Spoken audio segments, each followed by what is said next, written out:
کیا وہ بیٹا کہلانے کے لائق ہے کہ سامنے جنازہ ہے ماں کا اور اس کو جنازے کی نماز پڑھنا نہیں آتا؟ جس ماں نے اپنا خون کو دودھ بنا کر کے اس کو 2 سال تک سینے سے لگا کر کے رکھا، جس ماں نے 9 مہینہ پیٹ میں اس کا بوجھ اٹھایا، اس کے پیشاب پاخانے کو دھویا، وہ ماں آج مر کر کے جنازے میں آئی ہوئی ہے، وہ بیٹا کہلانے کے لائق ہے جو 4 لائن کی جنازے کی دعا نہ پڑھ سکے؟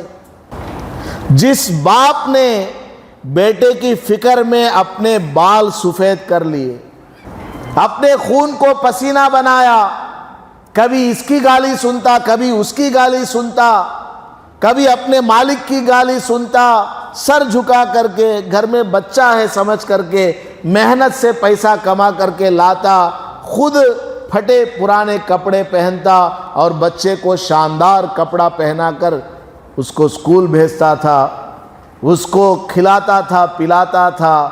آج وہی باپ مر کر کے جنازے میں آیا ہوا ہے، کیا وہ بیٹا کہلانے کے لائق ہے جو 4 لائن کی جنازے کی دعا اس کے لیے نہ پڑھ سکے؟ اور صبح تیری آنکھ کھل گئی اور تو اٹھ گیا تو اس اللہ کا شکریہ ادا کر، تو بڑا نافرمان ہے اللہ کا، عشاء کی نماز پڑھے بغیر تو سو رہا ہے، فلم دیکھ کر کے تو سو رہا ہے، ماں کو گالی دے کر کے تو سو رہا ہے، بیوی کا حق مار کر کے تو سو رہا ہے، بہن کی جائیداد چھین کر کے تو سو رہا ہے، سود کا پیسہ تیرے پیٹ میں گھسا ہوا ہے۔ ان تمام گناہوں کے باوجود اللہ نے تجھ پر رحم کھایا اور تجھے صبح اٹھنے کی توفیق دی ہے، اللہ کا شکریہ ادا کر۔ سونے کے بعد صبح میں میری آنکھ کھلے گی یا نہیں مجھے نہیں معلوم،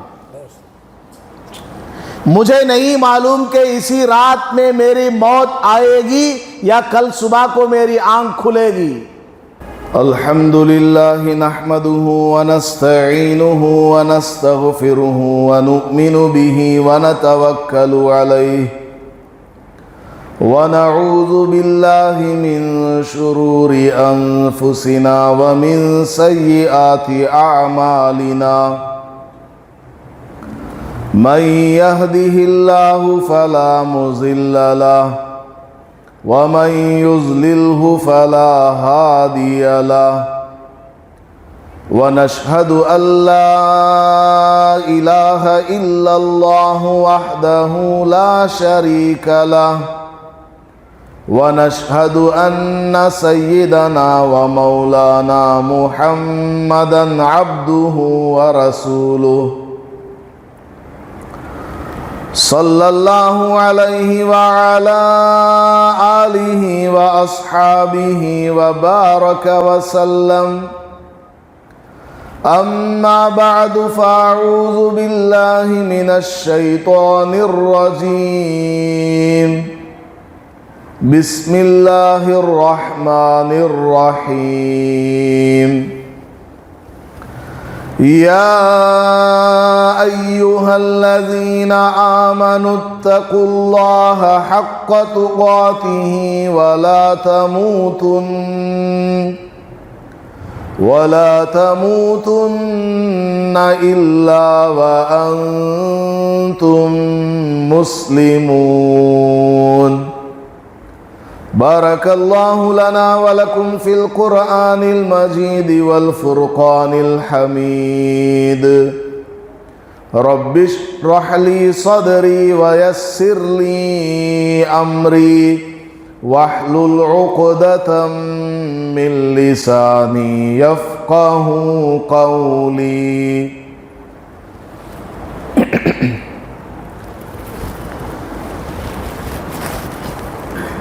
کربل کوٹا منڈل کی یہ جامعہ مسجد ہے، ہمارے پورے رائل سیما میں کسی منڈل کے اندر اتنی شاندار مسجد اب تک آپ نے شاید دیکھی ہوگی۔ آپ نے ماشاءاللہ اپنا خون پسینہ بنا کر اتنی عالی شان مسجد بنائی ہے، اس سے اندازہ ہوتا ہے کہ آپ کے دلوں میں ایمان ہے، آپ کے دل کے اندر آخرت پر یقین ہے، کیونکہ اللہ پاک نے قرآن کریم میں ارشاد فرمایا ہے، اللہ کا گھر کون بناتا ہے؟ انما یعمر مساجد اللہ من آمن باللہ والیوم الآخر۔ اللہ کے پاک گھروں کو وہی لوگ بناتے ہیں جن کے دلوں میں ایمان ہوتا ہے۔ اللہ تعالی اس جامعہ مسجد اور کربل کوٹہ کے رہنے والے جنہوں نے اس مسجد میں حصہ لیا ہے، ان کے ایمان کی گواہی قرآن میں بیان فرمائی ہے کہ اللہ کا گھر کون بنائے گا؟ وہی بنائے گا جن کے دلوں میں ایمان ہے۔ مسجد بنانے سے کیا آپ کو ماہانہ کچھ کرایہ ملے گا؟ مسجد بنانے سے آپ کے بزنس میں کچھ ڈیولپمنٹ ہوگا کیا؟ مسجد بنانے سے آپ کا کوئی دنیاوی غرض وابستہ ہے؟ بالکل بھی نہیں۔ آپ سب نے مل کر کے، ماؤں نے بھی اس میں تعاون کیا ہوگا، بہنوں نے بھی اس میں تعاون کیا ہوگا، آپ سب نے مل کر کے اللہ کا اتنا عالی شان گھر بنایا ہے۔ اس کی وجہ کیا ہے؟ آپ کے دل میں ایمان ہے، آپ کو آخرت پر یقین ہے کہ میرے اللہ کا گھر عالی شان ہونا چاہیے، میرا گھر چاہے چھوٹا ہو، میرے اللہ کا گھر بڑا ہونا چاہیے، میرے گھر میں چاہے اندھیرا ہو، اللہ کے گھر میں روشنی ہونی چاہیے۔ یہی جذبہ ہے نہیں آپ کے اندر؟ جب تک اس مسجد کا کام جاری ہے، آپ کے دل و دماغ میں یہی بات گھومتی رہتی ہے کہ میری مسجد کا کام چل رہا۔ ہوتا ہے کہ نہیں ہوتا؟ کبھی کسی صاحب خیر سے ملاقات آپ کی ہو جاتی ہے تو آپ ان سے بولتے بھی ہیں کہ کربل کوٹہ میں جامعہ مسجد کی تعمیر کا کام چل رہا ہے، آپ تو سیمنٹ والے ہیں، آپ تو کمی والے ہیں، آپ تو لکڑی والے ہیں، آپ تو فلاں آفیسر ہیں، ہماری مسجد کا بھی خیال کر لیجیے۔ یا کم از کم اتنا تو کرتے ہیں کہ مسجد کا اس کو فوٹو ہی دکھا دیا کہ ہماری مسجد کا کام چل رہا ہے۔ تو یہ سب کیا ہے؟ اللہ کے گھر سے آپ کے دلوں میں محبت ہے، اللہ کے گھر کے بارے میں آپ کے دلوں میں فکر ہے، تڑپ ہے۔ تو کیا صرف مسجد بنانے سے کام چل جائے گا؟ مسجد میں 10,000 روپے کا لائٹ آپ نے لگا دیا، کام پورا ہو جائے گا؟ مسجد میں ایک لکڑی کی کھڑکیاں آپ نے بنوائی، دروازے آپ نے قیمتی بنوائے، ایک ایک دروازہ شیشے کا 1-1 لاکھ روپے کا ہے، اس سے کام پورا ہو گیا، آپ کی ذمہ داری آپ کے سر سے اتر گئی۔ باپ نے اپنی بیٹی کو بچپن سے پالا ہے، پہننے کو کپڑا دیا، کھانے کو کھانا دیا، رہن سہن کا ہر چیز کا انتظام کیا، اس کے لیے الگ سے مکان بھی تعمیر کر کے دیا، اچھا پڑھایا لکھایا، لیکن شادی نہیں کرایا تو لوگ کیا بولتے ہیں؟ وہ بیکار باپ انہیں بچی کا خیال نہیں کرتا، حالانکہ پوری زندگی اپنا خون پسینہ بنا کر کے اس کو کھلایا پلایا ہے، خود ننگا رہ کر اس کو کپڑا پہنایا ہے، خود بھوکا رہ کر کے اس کی پڑھائی کا، اسکول کا، کالج کا، یونیورسٹی کا خرچہ اس نے اٹھایا، اپنی جائیداد اس کے نام کر دیا، لیکن مین کام نہیں کیا ہے، شادی۔ اس کی وجہ سے یہ سب جتنا بھی کیا ہے اس کو سائیڈ میں رکھ دیا گیا، اس کے بارے میں کوئی نہیں پوچھتا۔ اگر کوئی کہے میں اپنی بیٹی کو گھر دیا ہوں، میں نے اپنی بیٹی کو آدھا کلو سونا دیا ہے، کپڑے دیا ہے، میں نے اپنی بیٹی کو انجینئرنگ کرایا ہے، اپنی بیٹی کو میں نے MBBS پڑھایا ہے، نہیں انتی اچنانو انت اچنانو آپ کی زبان میں یہاں کی، اس طرح اگر کوئی باپ کہے گا، کیا رشتہ داروں میں، خاندان میں، محلے والوں میں اس کی عزت باقی رہے گی؟ ఏమిచ్చిన వాళ్ళే పోయా పాపకి ఇంట్లో పెట్టుకోండావు పెళ్లి చేయి ముందు